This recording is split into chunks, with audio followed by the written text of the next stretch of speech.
ఎంత కీర్తి కిరీటాన్ని ఆయన నెత్తి మీద పెట్టినా, సమాజానికి సేవ చేస్తున్నా అన్న పేరుతోటి విద్యా ఇన్స్టిట్యూషన్స్ నడిపిస్తున్నా ఇంట్లో గొడవ ముందు మాత్రం ఈరోజు తప్పించుకోలేకపోయాడు. మంచు భక్తవత్సల నాయుడు అంటే చాలామందికి తెలియదు, కానీ కలెక్షన్ కింగ్ మోహన్ బాబు అంటే అందరికీ తెలిసిందే.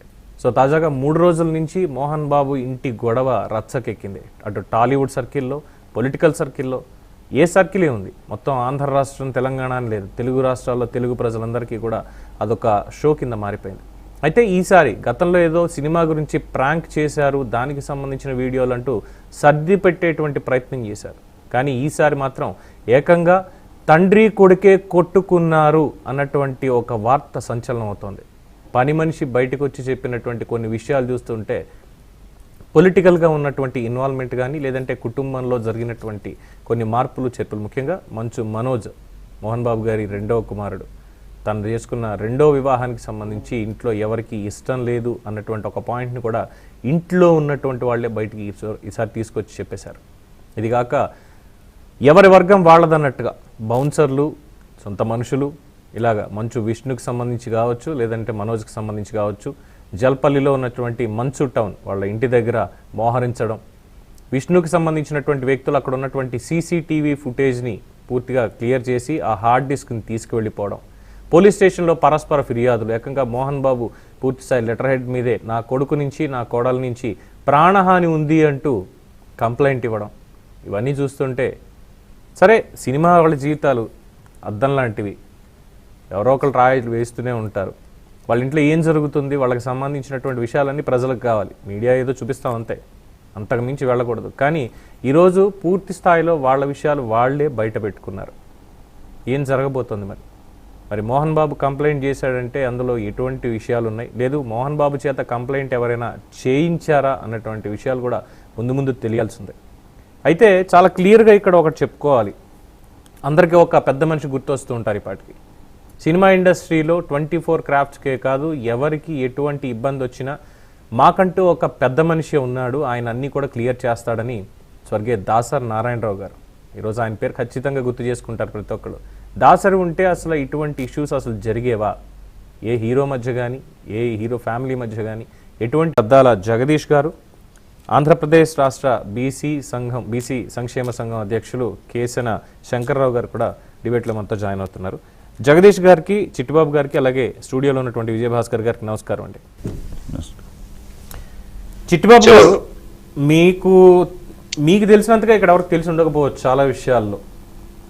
అంటే గతంలో ఒక సినిమా ఇష్యూకి సంబంధించి ఏదో సరదాగా ప్రాంక్ ఏదో చేశారు అన్నటువంటిది చాలామంది మాట్లాడారు. బట్ ఈరోజు చూస్తుంటే ఇంట్లో గొడవలు అయ్యాయి, తండ్రి కొడుకుల మీద, వాళ్ళిద్దరి మీద వాళ్ళే చేతులు వేసుకోవడం జరిగింది అన్నటువంటిది కూడా బయటకు వస్తుంది.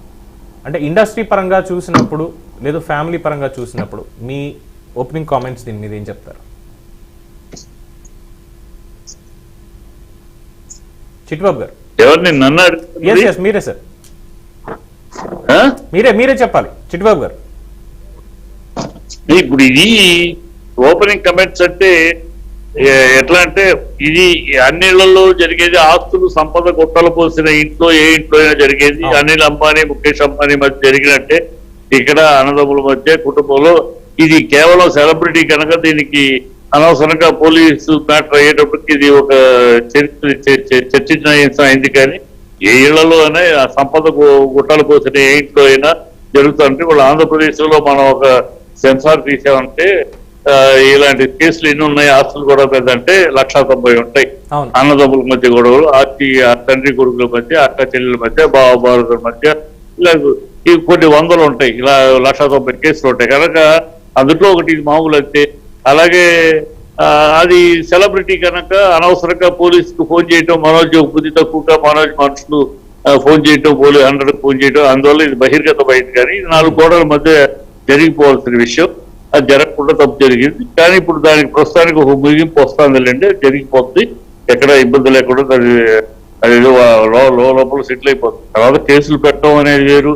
ఇవాళ ఎప్పుడైతే మోహన్ బాబుని మోహన్ బాబు అంతు చూస్తానని ఎప్పుడైతే మనోజ్ అన్నాడో, అది ఒక బుద్ధిహీనుడైన ఒక కొడుకు తండ్రి పేరుని, ఆ తండ్రి పేరు లేకపోతే వాడికి అడ్రస్ లేదు, ఆ ట్యాగ్ లైన్ ఉంటేనే మోహన్ బాబు కొడుకుని అతనికి అడ్రస్ ఆ మాత్రం విజ్ఞత లేకుండా ఎంత ఆవేశం వస్తే మాత్రం మోహన్ బాబు తండ్రిని ఒక ఏకవచనంలో నేను ఎంత చూస్తాను అంటాడా అనబట్టి ఆయన ఇతను నా ఇంట్లో అనైతికంగా ఉంటున్నాడు, వాడికి పెళ్ళి వాడికి వాళ్ళు ఇచ్చేసేవాడు, నా ఇక్కడ ఇల్లీగల్ గా నా ఇంట్లో ఉంటున్నాడు, వాడిని ఇంటి నుంచి తీసుకెళ్ళిపోండి అని చెప్పి పోలీసులు చెప్పడం ఇలాంటి ఇవన్నీ జరగాల్సిన అవసరం అనవసరంగా ఆ వాడి యొక్క అజ్ఞానము అర్ధజ్ఞానము విజ్ఞానం నశించి వివేకం నశించి మనోజ్ అనేవాడు చేసిన తప్పుడు పనుల వల్ల ఇది జరిగింది అంతే. ఓకే విజయభాస్కర్ గారు, అంటే పొలిటికల్ గా కూడా దీంట్లో కొన్ని విషయాలు వినిపిస్తాయి.